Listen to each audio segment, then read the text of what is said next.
What's up, guys? Off for another walk. Hey, Luna.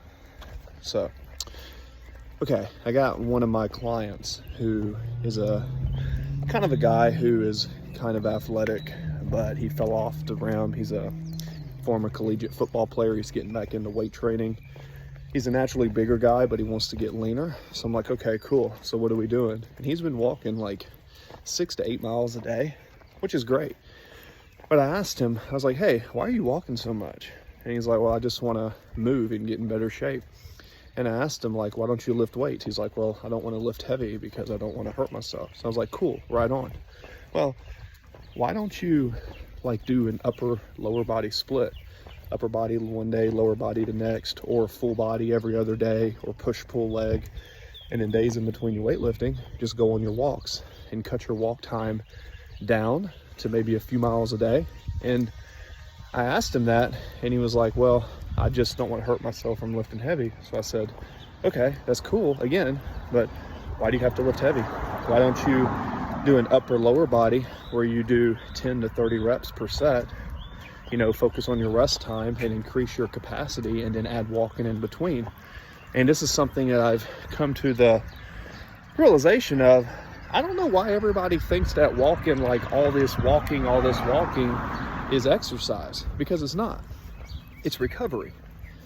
Your walking should be something that you do in between higher exertion workouts, such as body weight, calisthenics, pressing, machines, dumbbells. You know, you want to walk in between your workouts to increase blood flow and recovery and increase your work capacity. And then eventually, instead of walking more miles, you should walk the same amount of miles, but increase the pace, or heaven forbid, put 10 pounds on your back on a weighted vest and walk 10 to 20,000 steps a day. 10,000 is fine, but then put load on your body. If you want your body to look stronger, be more fit, it's not about doing something easy more. It's about doing something easier for 10 to 30 reps, and then over time adding resistance to it. That is the secret ingredient. Once you can do something 20 or 30 times, add a little bit of resistance.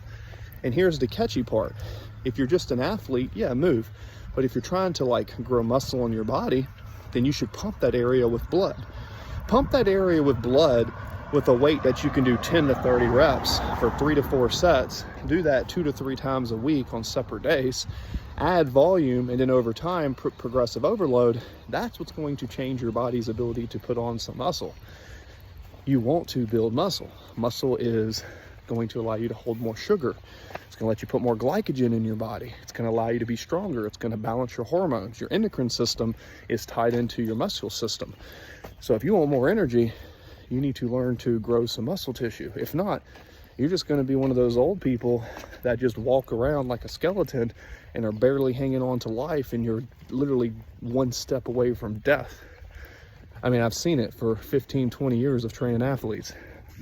I'm not saying you have to go crazy, but you know, add a few push-ups and pull-ups with bands, or get some light set of dumbbells and do a full body circuit, and then watch the difference in your energy and how you feel. If you like this content, feel free to call me or message me. I have a business line attached to my Instagram. I'm Coach Chris. I have a gym out of San Diego. If you're an athlete, come by. If you're in San Diego on the east side, message me. I have a few slots left. I've got about 30 clients I'm training right now. I got about 5 spots left. Stay good. Hope you enjoy these tips. Stay fit, stay active. Health is wealth. Peace.